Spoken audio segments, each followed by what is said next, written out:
Hi guys, welcome to How to Maximize. In this video, I will show you how to put pictures in TikTok comments.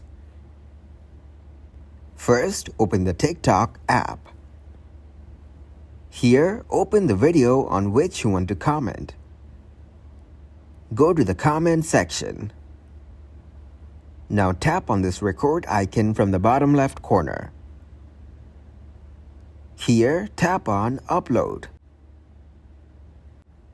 Tap on OK. Select a photo that you want to post. Tap on Next.